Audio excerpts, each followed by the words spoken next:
What's going on, guys? How are you? How are you doing? How has been your week? I hope your week has been fantastic.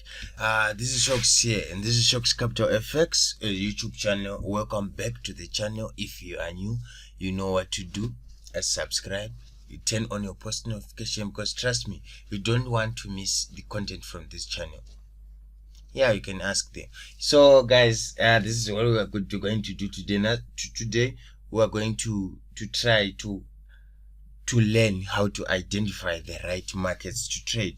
So right markets just mean maybe right commodities, right pairs, right index, something like that. So what we are going to do is I'm going to show you, if I say show you guys how to identify the right markets to trade.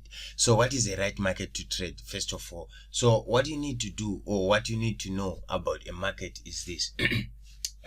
Every market you're trading, or every market you're trading, you don't have to get a trade every day. You don't have to get a trade every day. If you see getting a trade on a single market every day, there's something wrong with you. So there is something wrong. So what you have to do is, as you know, this channel is all about smart money concept. It's all about order flow. It's all about supply and demand, beat the market maker, something like that. So what we are doing is we have a very specific method which we follow. We have a very specific set of rules which we follow when trading, right? So that's what we use to identify the best markets to trade. So as you know, we trade market structure and order blocks and some other stuff. So what we are doing is, if you look at this chart, you can see we have what break of structure and everything. So if we try to analyze this market, we can see that currently there is no trade. Currently we can't trade this market. So currently, or as you can see here, this is not the best market to trade, as you can see, right? Why? Because what we are saying is we have what break of structure here, right? Then we have our order block at this point. So if you don't know how to trade these things, if you don't know how to trade on order block, guys, just look for some videos on this channel. You will see them. You look for videos on this channel which talk about order blocks, market structure, and you get an idea of what I am trying to get across to you. So we are waiting for price to come back to this zone and buy like this. This is what we are waiting for. Why are we not trading now? Because we don't trade ranges, right? With our strategy, we know how to trade ranges, but we don't trade ranges. We wait for trending markets. We wait for markets to trend. So we wait for the uptrend to be established. We wait for the downtrend to be established so that we enter. So we trade market structure, whereby we are saying the market has to print some patterns like higher high, higher low, something like that, things like that, lower high, lower low, lower lows, higher low, something like that. That is the pattern which we need to see. So from what we are seeing here, that pattern is not being displayed by the market currently. So we wait for price to move from where it is to here. So it moves to the order block. It would have presented us with the pattern which we are looking for. So that is what we are looking for. That is what we are trading. And until then, this market is not good for trading. So we are not going to trade, or we are not going to do anything with this market. This is not a good market to trade according to our strategy. But then if you are someone who trade ranges, this might be good for you. This might be good for you trading. Why? Because you are saying you trade ranges, right? That's what you do. So you wait for the market to enter into the range zone, or to enter into the ranging phase, so that you can look for trades. But if the market is not ranging, like if the market is trending, you cannot be trading, because that is not what you trade. You trade Fibonacci. You don't trade until price gets to your Fibonacci, and you don't trade until you see an impulse, so that you can drag your Fibonacci 2 and get the retracement values and so forth and so forth. So this is how you identify a very good market to trade. If you look at this chart right now, you can see that we are in a ranging phase, right? You are in a ranging phase. If you don't know how to trade ranges, you can look for our video on this channel which explains how ranges are meant to be traded, right? So if you can see this, you can see that this is a very good market for someone who trades ranges, and a very bad market for someone like me who trades the trend, who follows the trend. So if you're trading ranges, you are looking to sell from this yellow box and you are looking to buy from this yellow box down here. So this is your resistance, this is your support.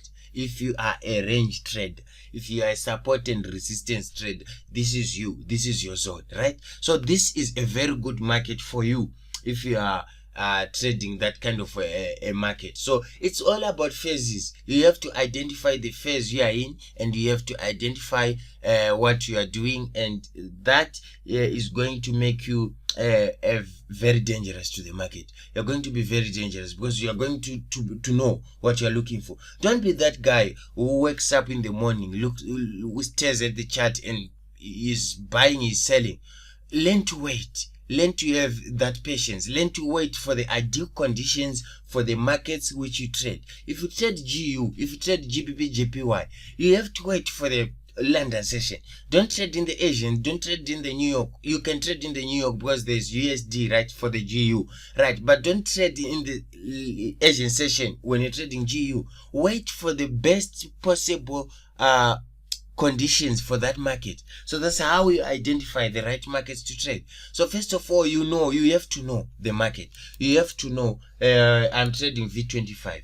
You have to know the behavior of V25. You have to know how it moves. You have to know how it prints its setups. So you have to get to that level where you are looking at the chart and without drawing anything, you know that V25 is going up. You know that V25 is going down by knowing the condition. That's why I advise most of my students to stick to a few pairs, stick to 3, stick to 2, because by that you will know a bad market and you will know a good market. You will know the best conditions. You know the best conditions for GU can be the good conditions for USD CAD.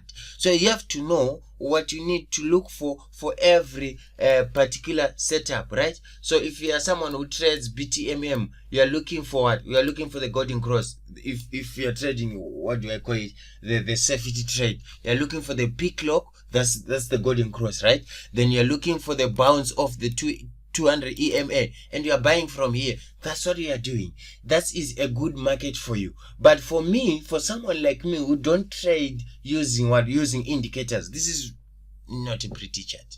So yeah, that's what we are doing, guys. Yeah, this is more like it. This is more like it. So if we look at this chart, you can see that this is a trending market. So for me, for a trending market, I'm just waiting for a retracement.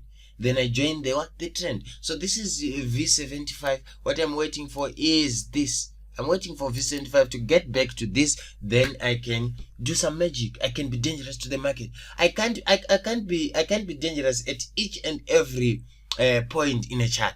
You have to know where you are dangerous. You have to know where you are dangerous. It's more like, okay, let's take for example. I'm just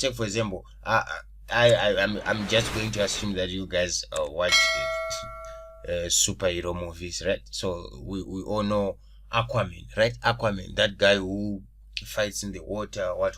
So that guy, his strength is in the water. Okay, let's just use a very easy example. Fish, sharks, they are very strong in the water, right? They're very strong in the water. Those are the conditions which they function best from.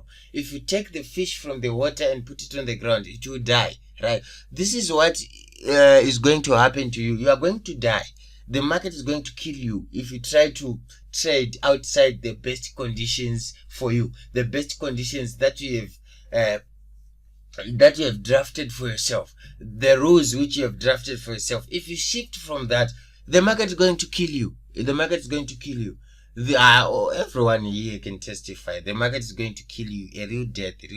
Thank you guys for tuning in. It's been a pleasure. This is Shocks and Trade. What do you see?